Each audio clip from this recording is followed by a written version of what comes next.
प्रिय विद्यार्थियों, कल मैंने आपको ये बताया था कि किस प्रकार एक बूंद में दाब का अंतर प्राप्त होता है। बूंद के अंदर का दाब और बाहर के दाब का जो अंतर है वो 2 गुणा पृष्ठ तनाव बटा उसकी त्रिज्या के बराबर होता है। तो एक महत्वपूर्ण बात आप समझ सकते हो कि कोई भी द्रव की सतह हो तो उसके जो अवतल भाग की ओर के बिंदु पर दाब उत्तल भाग की ओर के बिंदु से अधिक होगा। जैसे ये मैंने एक नली में मान लीजिए द्रव को शो किया है, ये द्रव है और ये उसका मेनिस्कस है या उसकी सतह है, मुक्त सतह। तो ये अवतल भाग की तरफ बिंदु नंबर 1 होगा और उत्तल भाग की तरफ बिंदु नंबर 2 होगा। तो बिंदु नंबर 1 से ज़्यादा, 1 पर जो दाब है वो बिंदु नंबर 2 से ज़्यादा होगा। और अगर इस सतह की त्रिज्या r है तो आप बिना किसी हिच के लिख सकते हो कि P1 माइनस P2 बराबर 2s बटा r होगा। इसी बात का उपयोग हम एक साबुन के बुलबुले में दाबांतर ज्ञात करने के लिए लेते हैं। Let us consider a soap solution bubble of radius r and surface tension s of its material, its solution। मान लो s पृष्ठ तनाव के द्रव से निर्मित एक साबुन का बुलबुला है जिसकी औसत त्रिज्या r है। औसत त्रिज्या का यहाँ मेरा मतलब है कि हम बाहरी सतह और आंतरिक सतह की त्रिज्याओं में कोई अंतर नहीं मानेंगे। हम ये मानेंगे कि बुलबुले की सतह की मोटाई जो है वो त्रिज्या के सापेक्ष नगण्य है। अब मैं इसमें 3 बिंदुओं की कल्पना करता हूँ। एक बिंदु जो अंदर है, दूसरा बिंदु जो द्रव के अंदर है और तीसरा बिंदु जो द्रव की सतह के या बुलबुले के बाहर है।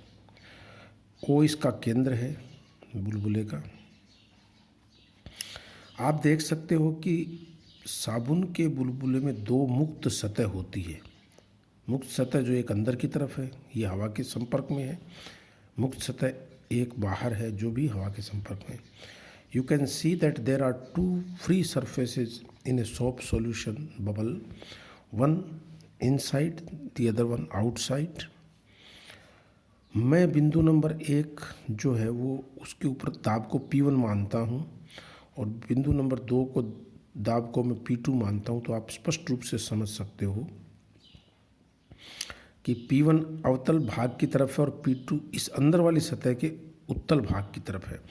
तो pressure of P1 will be larger than the pressure of P2। तो P1 माइनस P2 का मान जो आएगा वो उपरोक्त सिद्धांत के अनुसार 2s बटा r आ जाएगा। यानी अंदर का दाब और द्रव के अंदर का दाब, इन दोनों का जो दाबांतर है वो 2s बटा r है।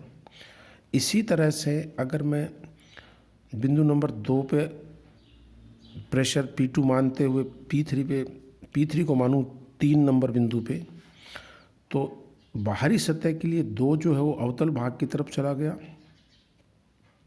और 3 उत्तल भाग की तरफ आ गया। तो pressure at second will be greater than pressure at third, that is P2 minus P3 is 2s upon r once again.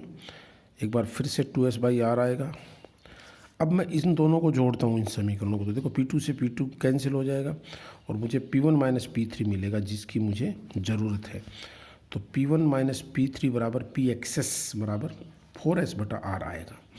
यानी साबुन के बुलबुले में चूँकि 2 मुक्त सतह होती है इसलिए इसमें दाबांतर का मान आपके बूंद के दाबांतर से दुगना होता है। और इसकी जो इनडायरेक्ट टेक्निक जो मैंने ऊपर बताई थी कि भाई हम मान लो dr त्रिज्या में वृद्धि माने तो ऊर्जा में कितनी वृद्धि होगी, उस कॉन्सेप्ट को यूज करके भी आप इस फॉर्मूले को डिराइव कर सकते हो। मैंने दोनों बातें आपको सिखाने की यहाँ कोशिश की है। आप देखिए अगर मैं इसकी त्रिज्या को dr से बढ़ाता हूँ तो जो बल है वो कितना हो जाएगा, P1 माइनस P3 ये बल इंटू 4πr² बल हो जाएगा। दाबांतर गुणा क्षेत्रफल बराबर बल हो गया, बल गुणा विस्थापन बराबर किया गया कार्य हो जाएगा। और ये कार्य किसके बराबर होगा, ये पृष्ठ ऊर्जा में वृद्धि के बराबर होगा। चूँकि साबुन के बुलबुले में 2 सतह है, 2 पृष्ठ हैं, तो दुगुना लिख दीजिए और अंतिम क्षेत्रफल कितना हो जाएगा 4 pi R plus d R का whole square minus 4 pi R square into S, ये आप देख लीजिए। और वर्क डन बराबर इंक्रीज इन सरफेस एनर्जी आ जाएगा। तो P1 माइनस P3 बराबर 4S/R। इससे भी आप सिद्ध कर सकते हो, या आप समझ सकते हो कि यहाँ पर हमें अप्रोक्सीमेशन थोड़ा लेना पड़ेगा। 1 + x⁴n बराबर 1 + nx का हम यहाँ इस्तेमाल करेंगे जब dr² की टर्म को छोड़ देंगे। अब एक बड़ा ही फेमस क्वेश्चन है इससे संबंधित, जो बार बार परीक्षाओं में पूछा जाता है कि two soft solution bubbles of radii R1 and R2 are brought in contact, find the radius of the common surface taking the surface tension to be S। ये प्रश्न कई दफ़े परीक्षाओं में पूछा गया है।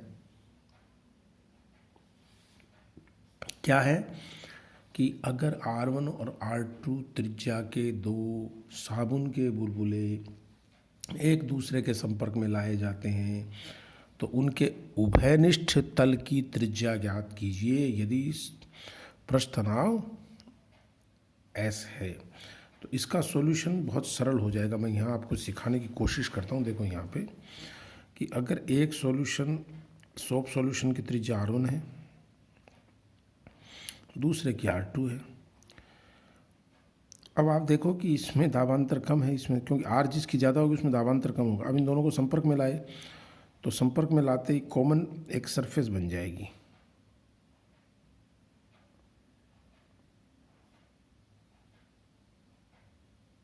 ये इसकी त्रिज्या हमें निकालनी है। तो कोई मुश्किल नहीं है। यहाँ का दाब P1 मान लीजिए, यहाँ का दाब P2 मान लीजिए, अंदर का, बाहर का P0 मान लीजिए। तो P1 माइनस P2 को कितना लिखना है? P1 माइनस P2 को आप लिख दीजिए, P1 माइनस P0 को लिख दीजिए 2S/R1, ये R1 त्रिज्या है।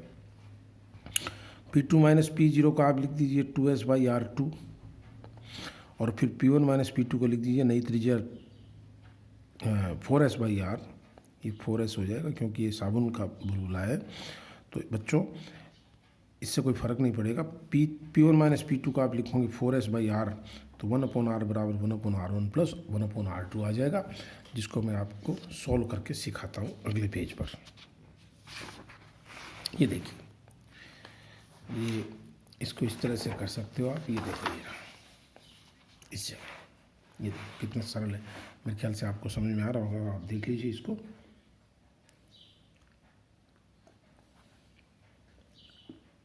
P1 P2 P0, P1 minus P2 बराबर इस बुलबुले के लिए, P2 माइनस P0 इस सेकंड बुलबुले के लिए। अब अपने R1 छोटी है R2 से, तो ये प्रेशर बड़ा होगा, इससे P1 बड़ा होगा P2 से। तो ये मैंने तर्क दे दिया एक, I have logically written it. Now P1 minus P2 must be 4S by the new radius R। नई त्रिज्या अगर उभयनिष्ठ तल की त्रिज्या R है, ये इससे R बराबर R1 R2 माइनस R1 प्राप्त हो जाएगा। मुझे उम्मीद है आप समझ पा रहे हो।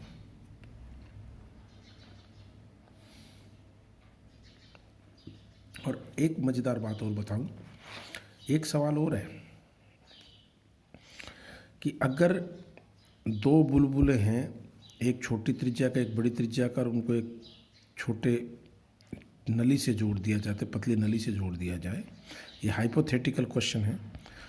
और अगर इनके बीच के संपर्क को खोल दिया जाए तो क्या होगा? तो उत्तर आएगा छोटा बुलबुला और छोटा होता जाएगा और बड़ा बुलबुला और बड़ा बुलबुला बन जाएगा।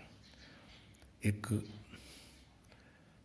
गरीब और गरीब होता जाएगा और धनवान और धनवान होता चला जाएगा। इस तरह की घटना सरफेस टेंशन हमें बताता है कि छोटा बुलबुला और छोटा हो जाएगा।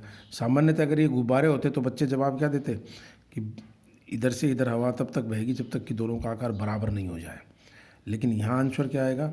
छोटा बुलबुला और छोटा होता जाएगा, बड़ा बुलबुला और बड़ा होता जाएगा। कारण कि जैसे जैसे छोटा होगा इसका दाब और बढ़ेगा, और हवा हमेशा उच्च दाब से निम्न दाब की ओर गमन करती है।